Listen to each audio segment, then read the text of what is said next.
Man, I love it when the bike starts up. Okay, so I pulled off, got myself strapped up for recording this video. Hey, this is Sensei from Ride Fit Nation. Welcome to the channel. If you've never been to the channel before, this is where we talk about lifestyle, fitness, riding, business, everything involving your life. This is what Ride Fit Nation is all about. This is not just about riding no motorcycles. The motorcycles is what we all have in common, but let me tell you something. I want to take you out of your common zone, and I want you to make you extraordinary, and we can keep on expanding to the next level and the next level and the next level and the next level. So right now, I'm on the way to the bank. Why am I going to the bank? Well, it's not to rob the bank. You know, they do that all by themselves. They rob us all the time. They take our money and invest our money and give us back the same money with no interest on our damn money. That's a robbery. But as I'm riding, I want to talk to you guys a little bit about some business stuff. I'm no expert. I'm an expert at making money. I'm not an expert at keeping money. And I'm pretty sure you're an expert of making money as well. But this video is really for people who has a business or thinking about starting their own business. And I'm gonna give you some of the steps that I've done over the years of me being a business owner, some of the mistakes that I've made. And I'll talk to you about the mistakes that I've made, which was not educate myself enough on taxes. So I had a book that came out in 2014, right? And that book ended up doing pretty well, but I ended up owing about $95,000 in taxes, because the estimated taxes that was supposed to have gotten paid and whatever taxes there were. Once again, I'm not an expert in taxes, none of that. So don't be quoting me on anything that I say. I'm just giving you my experiences. So that put me in the back burner with a lot of things, right? End up getting a lien on my name, all that. But that's either here nor there. I got the money in my hands. I went and bought myself a truck. I bought my wife a van. I bought my mom a van because it was a good amount of money. But the problem is, you know, when you're growing up in the Bronx with parents who weren't educated on money, then you get the same education that they got. And in the school systems wasn't teaching us about no damn money. They wasn't talking to us about investing and how to save your money and taxes and ROI. We gross versus net. We wasn't getting all that information properly. And then of course in the news you would hear like NASDAQ, and you would hear the Dow Jones, and you would think, oh, that's for rich people, or in my case, that's for white people. We don't know what the hell that is. So there's no education. So what happened was that lifestyle of seeing people driving the nice cars and having the nice houses and the expensive sneakers and the necklaces and the girls on the side and all, that stuff is what makes you say, hey, I want to be like that when I grow up, because you know you're a little kid. So it becomes a part of your subconscious. So that's what happened to me with a lot of that. I got the money and I did what a lot of people do. That's why you see a lot of football players, well, athletes and movie stars and rappers, they will get a certain amount of money, but they'll blow it all in a year or two, because you don't know how to manage your money. That's why I said in the beginning, I'm an expert at making money, but not an expert at keeping it, okay? Or making it grow for me. So that's some of the mistakes that I made. All right, I never got a chance to really take the time to start learning about the business side of money, the investments, knowing about investment, how to invest money. And I'm gonna tell you a little bit about investments for me. I decided instead of me investing in other companies, I invest my money back into my company. The money that I use to buy in products and to sell products, I invested in my company. I invested in my time, my staff that I have, that I paid to help me out to do certain things. I'm about to invest in a clothing line for my Chair Fit Camp program, right? My Chair Fit Camp program is a very unique program because it's not a boot camp that people are used to, but I'm teaching people how to work out from a chair. People who have injuries, like you. People who have knee problems, back problems, shoulder problems, right? Overweight, morbidly obese. I'm showing people like, look, you don't have to do all the craziness that you see online, but you can do this craziness. So the program is being sold online as a membership. But the thing is, I invest the money in my thigh bands, my stretching straps. I'm going to start up a supplement line. That's me investing back into my company. And the beautiful thing about that is I don't need investors per se, because of the fact that I invest back in my own company.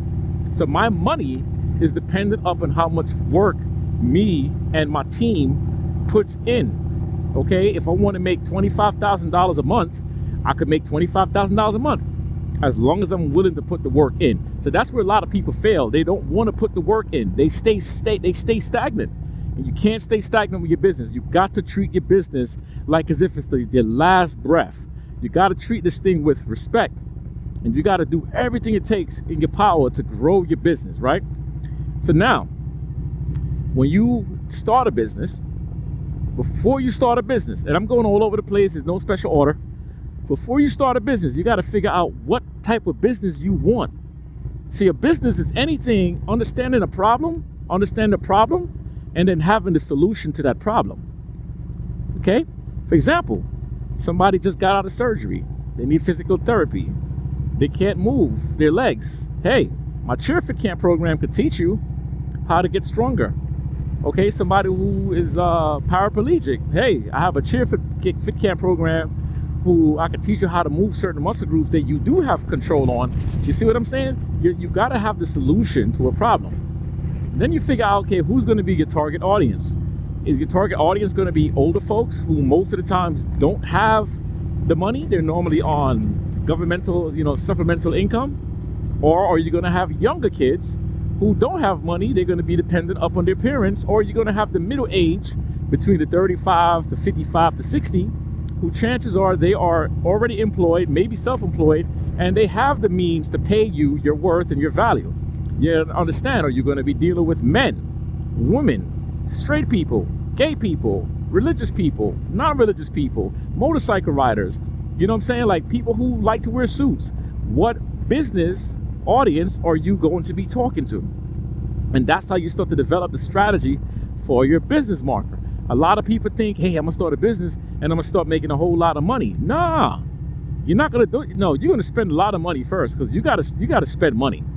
If you live in, let's say, California, it's $500 a year just to have a LLC. Where in Georgia, it's like $50 a year, I believe. But the money differences goes a long way. So you're going to spend money. So think about all that first, right? Then you start to create surveys. You start to service a few people, especially if you're in a service business. If you're in a fitness training business like me, get a couple of clients, train them for free for 3 months, give them some free sessions. And all they got to do is give you testimonials. They give you the testimonials, you get a cheap little website done. You can go to Wikipedia, Wix, you can go to GoDaddy and get a cheap website self-made. There's a lot of ways to make your business begin to grow. You got YouTube, you got the power of Instagram, TikTok, Facebook, LinkedIn. You got all these things that you can go out there and start putting out feelers, right, for free. That's the free stuff. You don't need to pay money for any of that. And, people get to see you as well. Like back in the days, to get seen in an article, like in a little newspaper, you had to pay like $10,000 to be in a small little ass, tiny little black and white article. You see what I'm saying? So you don't need to do any of that stuff. All you got to do is use your brains. Think about the building block. Think about how you're going to grow your business. Think about the strategies you need to take, who you're going to get involved, or you're going to have a team of people, or you're going to be a sole proprietor, proprietor. Do you want to start an LLC, which is the same thing as a sole proprietor, just for the record? Really, what an LLC does, it just helps to take away the responsibilities from you and bringing it to the company. But the tax brackets is pretty much similar. But then you might think we want to go into a S corporation, which is like a 2553 form you got to fill out and send it out to the IRS. When you become an S form, now you're not paying income taxes like everybody else. You're paying taxes, but now you can put yourself on like a payroll. So you make $100,000 and you say, hey, I want to make $40,000 on a payroll. That's your salary every year.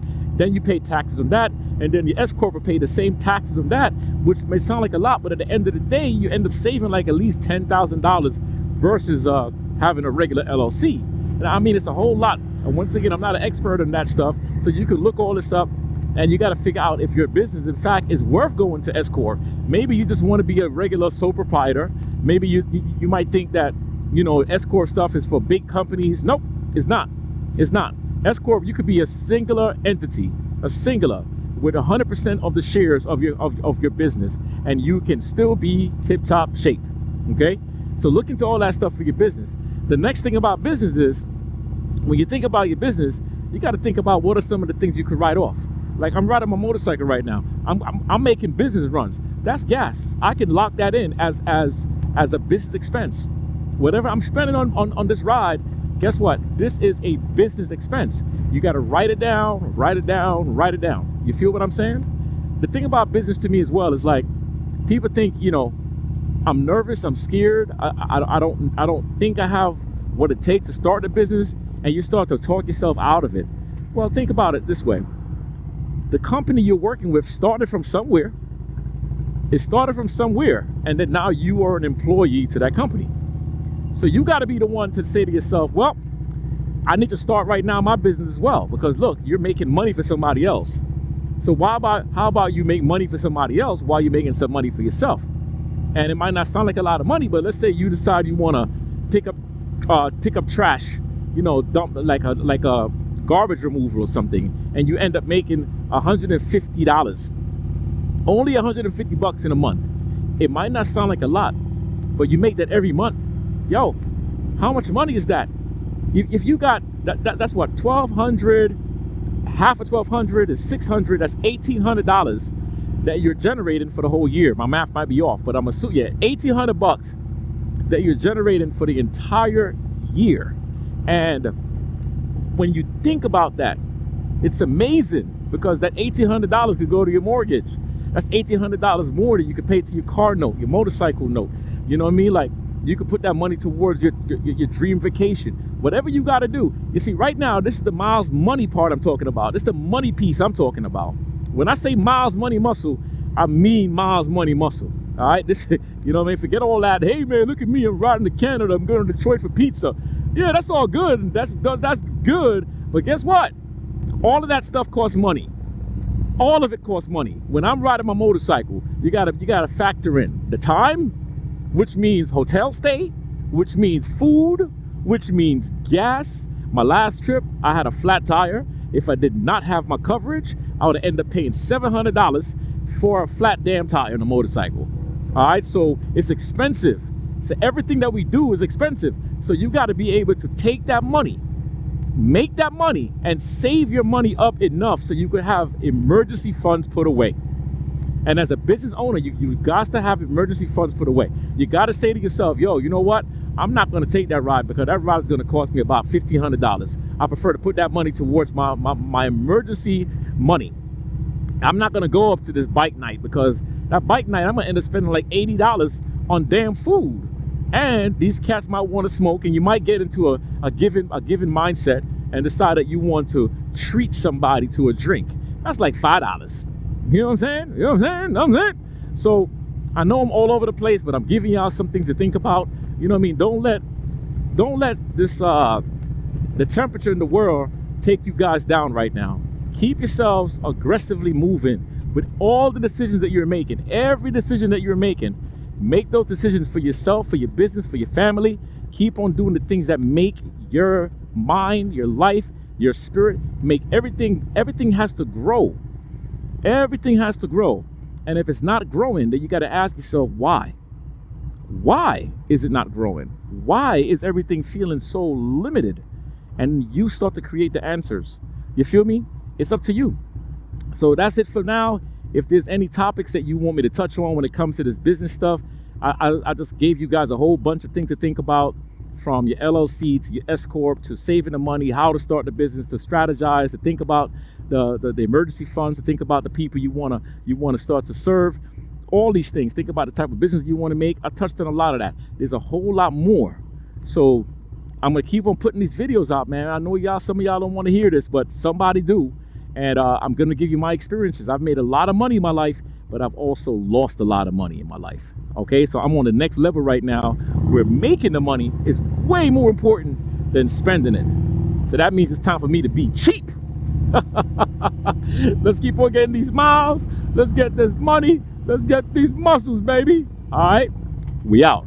Peace. Woo!